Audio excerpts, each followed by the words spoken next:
Hello साथियों, जय हिंद, वंदे मातरम। स्वागत है आप सभी का एक बार फिर से आपके अपने यूट्यूब चैनल रानी लक्ष्मीबाई क्लासेस में। साथियों, आज हम देखेंगे मध्य प्रदेश पुलिस एग्जाम 2023 के लिए साइंस का निचोड़। जो साथियों हमारी 500 प्लस प्रश्नों की सीरीज चल रही है, आज उसकी क्लास है साथियों 8वीं। इससे पहले हमने 7 क्लासें साइंस की करा दी हैं। अगर आप लोगों ने इन 7 क्लासों को नहीं देखा है तो आपको इसी क्लास के नीचे डिस्क्रिप्शन बॉक्स में इन 7 क्लासों की लिंक पिन मिल जाएगी। आप लोग सारी क्लासों को देख सकते हैं। साथियों, अब टाइम वेस्ट मत करिए, क्योंकि मुश्किल से 28 दिन शेष रह गए हैं आपकी परीक्षाएं स्टार्ट होने में।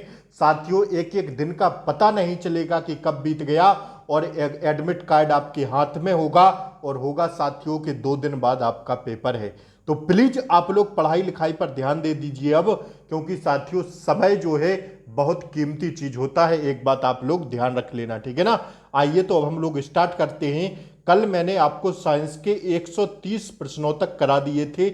आज हम लोग 131 से स्टार्ट करेंगे। हमारे 500 प्लस प्रश्नों की यह सीरीज चल रही है, तो आप लोग प्लीज क्लास को जो है शेयर कर दें अपने दोस्तों के पास, ताकि यह 500 प्रश्न सब लोग पढ़ सकें, ठीक है ना। आइए 131वां प्रश्न देखिए, पूछा है आपसे निम्नलिखित में से कौन सा जीवाश्म ईंधन नहीं है। ध्यान रखिएगा, आपसे पूछ रहा है कि इन 4 ऑप्शंस में आपको बताना है कि कौन सा जीवाश्म ईंधन नहीं है। तो ध्यान रखिएगा आप लोग, जीवाश्म ईंधन नहीं होता है साथियों चारकोल, जिसे कहते हैं काठ कोयला या चारकोल, ठीक है ना। यह क्या होता है, यह जीवाश्म ईंधन नहीं होता है। तो यही इसका राइट आंसर है। प्राकृतिक गैस एक जीवाश्म ईंधन है, कोयला एक जीवाश्म ईंधन है, पेट्रोल एक जीवाश्म ईंधन है, ठीक है ना। तो ध्यान रखिएगा, जीवाश्म ईंधन यह तीनों हैं, बल्कि काठ कोयला चारकोल ये साथियों जीवाश्म ईंधन नहीं है। तो यही इसका राइट आंसर है। आइए 132वां प्रश्न हम लोग देखेंगे, सबसे छोटी अंतःस्रावी ग्रंथि है। सबसे छोटी अंतःस्रावी ग्रंथि कौन सी है। तो ध्यान रखिएगा साथियों, पिट्यूटरी या साथियों उसी को हम लोग पीयूष ग्रंथि कहते हैं, ठीक है ना। तो यह सबसे छोटी कौन है, अंतःस्रावी ग्रंथि है। स्टार लगा लेना साथियों, यह प्रश्न बहुत बड़ी, बहुत कई एग्जाम में पूछा गया प्रश्न है, ठीक है, व्यापम द्वारा। आइए 133वां प्रश्न देखिएगा, निम्नलिखित में से किसमें कोबाल्ट उपस्थित रहता है। हीमोग्लोबिन में, क्लोरोफिल में, विटामिन सी में या विटामिन B12 में। तो ध्यान रखिएगा साथियों, जो है जो कोबाल्ट उपस्थित रहता है वह विटामिन B12 में रहता है। किसमें, विटामिन B12 में। अब आप लोग विटामिन B12 का जरा रासायनिक नाम कमेंट बॉक्स में लिखिएगा आप सब लोग, कि B12 का रासायनिक नाम क्या है। कमेंट बॉक्स में इस प्रश्न का आंसर चाहिए मुझे, ठीक है ना। आइए अगला प्रश्न देखिए साथियों, आयनोस्फीयर की ऊंचाई किलोमीटर में है कितनी। जो आयनोस्फीयर होता है उसकी किलोमीटर में आपसे ऊंचाई पूछ रहा है कितनी होती है।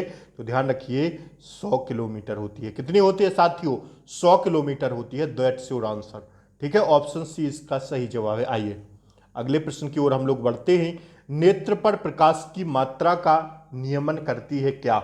जो नेत्र पर प्रकाश की मात्रा होती है उस पर नियमन करती है क्या। तो ध्यान रखिएगा साथियों, उपतारा।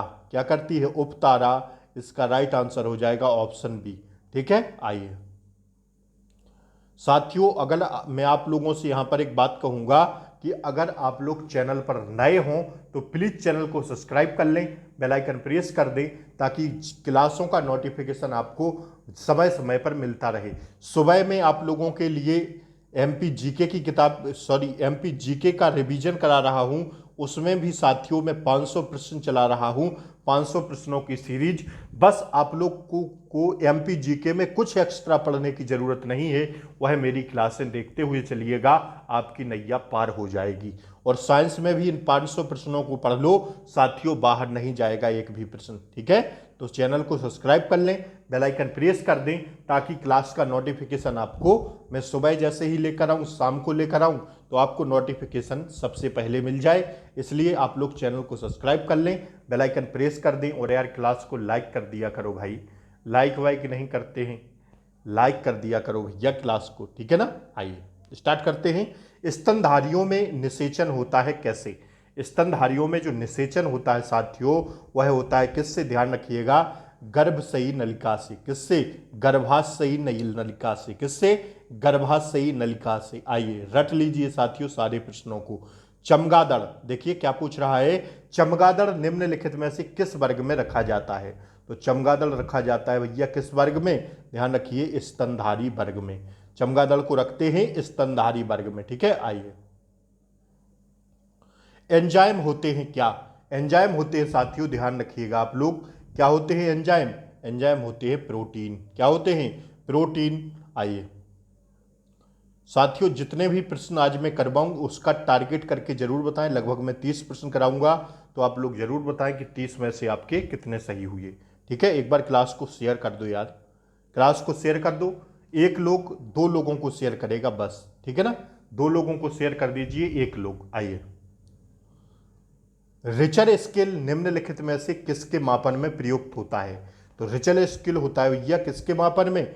भूकंप की तीव्रता मापने में काम आता है। आइए मैं फटाफट रिवीजन करा रहा हूं। वनस्पति तेल के हाइड्रोजनीकरण में प्रयुक्त उत्प्रेरक है कौन सा? तो ध्यान रखिएगा साथियों निकिल। कौन सा होता है? Nikhil, that's your answer. आइए पत्तियों पर पाए जाने वाले स्टेमेटा के खोलने में महत्वपूर्ण कारक होता है क्या? पत्तियों पर पाए जाने वाले स्टोमेटा के खोलने में महत्वपूर्ण कारक होता है कौन सा? तो इसका सही जवाब हो जाएगा द्वार कोशिकाएं। कौन सी होती हैं? द्वार कोशिकाएं, ग्रांड सेल्स। ठीक है, आइए अगला प्रश्न देखिएगा। सफेद रक्त कणिकाएं का प्रमुख कार्य है। सफेद रक्त कणिकाओं का प्रमुख कार्य है क्या? तो ध्यान रखिएगा साथियों जीवाणुओं को नष्ट करना। क्या है? जीवाणुओं को नष्ट करना, दैट्स योर आंसर। आइए पत्तियां हरी दिखाई देती हैं क्योंकि वे क्या होती हैं? क्योंकि वे साथियों क्या होती हैं? क्योंकि हरे प्रकाश को परावर्तित करती हैं, इसलिए वह हरी दिखाई देती हैं। ठीक है ना, ऑप्शन बी इसका सही जवाब हो जाएगा। आइए लंबे पौधों में जल को ऊपर खींचने में सबसे आवश्यक बल होता है कौन सा? जैसे जो लंबा पौधा रहता है उसमें जल को ऊपर खींचने में सबसे आवश्यक जो बल होता है वह होता है कौन सा? तो ध्यान रखिएगा जल का सालंगी बल। कौन सा? जल का संलागी बल। ठीक है, जल का संलागी बल, दैट्स योर आंसर। आइए बढ़ते हैं हम लोग अगले प्रश्न की ओर। अगला प्रश्न ये रहा आपकी स्क्रीन पर। निम्नलिखित प्रोटीनों में से कौन एक ऐसा है जो अधिकांश विषाणुओं वायरसों के लिए प्रभावी है? तो साथियों वह होता है कौन सा? Interferon protein. कौन सा? इंटरफेरॉन विषाणु। ठीक है ना, आइए आइए अगला प्रश्न देखिएगा फटाफट। निम्नलिखित में से किस पौधे में लैटेक्स नहीं पाया जाता है? जो साथियों लेटेक्स होता है यह किस पौधे में नहीं पाया जाता है? लगा लो स्टार, लिख लो साथियों इस प्रश्न को। नीम के पेड़ में लैटेक्स जो होता है वो नहीं पाया जाता है, that's your answer. Neem is the correct answer. आइए अगला प्रश्न देखिए। हृदय की धड़कनों को अंकित करने वाले उपकरण को कहते हैं क्या? हृदय की धड़कनों को अंकित करने वाले उपकरण को कहते हैं क्या? ध्यान रखिएगा साथियों क्या कहते हैं? कार्डियोग्राफ। क्या कहते हैं? कार्डियोग्राफ। आइए एक ज्योतिषीय उपग्रह अध्ययन करता है किसका? एक ज्योतिषीय उपग्रह अध्ययन करता है किसका? ध्यान रखिएगा साथियों किसका करता है? ध्यान रखिएगा इस क्वेश्चन को, बिल्कुल रट लीजिए साथियों। पृथ्वी के आकार का। किसका? पृथ्वी के आकार का अध्ययन करता है। ठीक है, आइए अगला प्रश्न देखिए। वाहनों के इंजन को ठंडा करने वाले उपकरण यंत्र को कहते हैं क्या? वाहनों के इंजन को ठंडा करने वाले उपकरण यंत्र को कहते हैं क्या? तो ध्यान रखिएगा भैया क्या कहते हैं? रेडिएटर। क्या कहते हैं? Radiator, that's your answer. आइए निम्नलिखित में से कौन सा रोग सबसे घातक है? चेचक, पोलियो, मलेरिया या एड्स? तो कौन सा होता है? कौन सा होता है सबसे घातक? एड्स।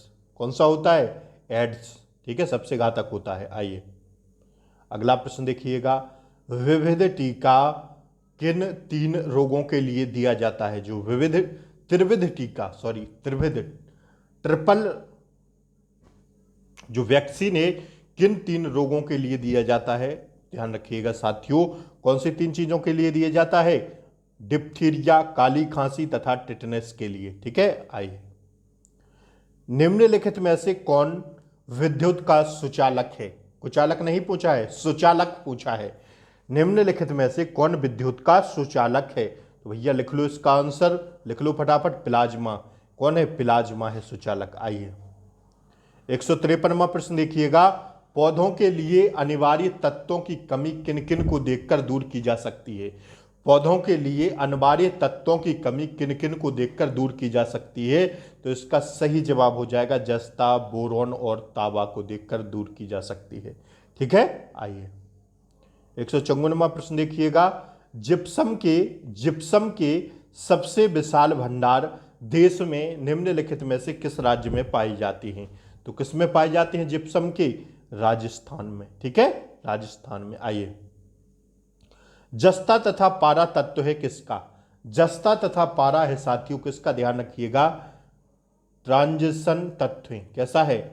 ट्रांजिशन तत्व है यह दोनों। ठीक है, ट्रांजिशन तत्व है जस्ता तथा पारा दोनों। ठीक है, आइए अगला प्रश्न देखिए, पौधों में जल एक महत्वपूर्ण घटक है जो भाग लेता है किससे? पौधों में जल एक जो महत्वपूर्ण घटक है जो भाग लेता है किससे? उत्सेवदन से, ठंडा होने में, या प्रकाश संश्लेषण में, या श्वसन में? तो इसका सही जवाब हो जाएगा प्रकाश संश्लेषण से। ठीक है, पौधों में जल का एक महत्वपूर्ण घटक है जो भाग लेता है किसमें? प्रकाश संश्लेषण में। आइए पौधे जल में भाग किसके उससे लेते? प्रकाश संश्लेषण से। आइए ध्वनि तरंगों को विद्युत तरंगों में परिवर्तन करने वाले यंत्र को कहते हैं? ध्वनि तरंगों को विद्युत तरंगों में परिवर्तित करने वाले यंत्र को कहते हैं क्या? ध्यान रखिएगा साथियों, माइक्रोफोन। क्या कहते हैं? माइक्रोफोन। That's your answer. ठीक है ना, सॉरी, हाँ यही सही है, microphone is the correct answer. आइए निम्नलिखित में से कौन सा प्रोटोनलीय एंजाइम है? प्रोटोनलीय एंजाइम कौन सा है आपसे पूछा जा रहा है। तो प्रोटोनलीय एंजाइम है कौन सा? पेपाइन। कौन सा है? पेपेन। That's your answer. कौन सा है? पेपाइन। आइए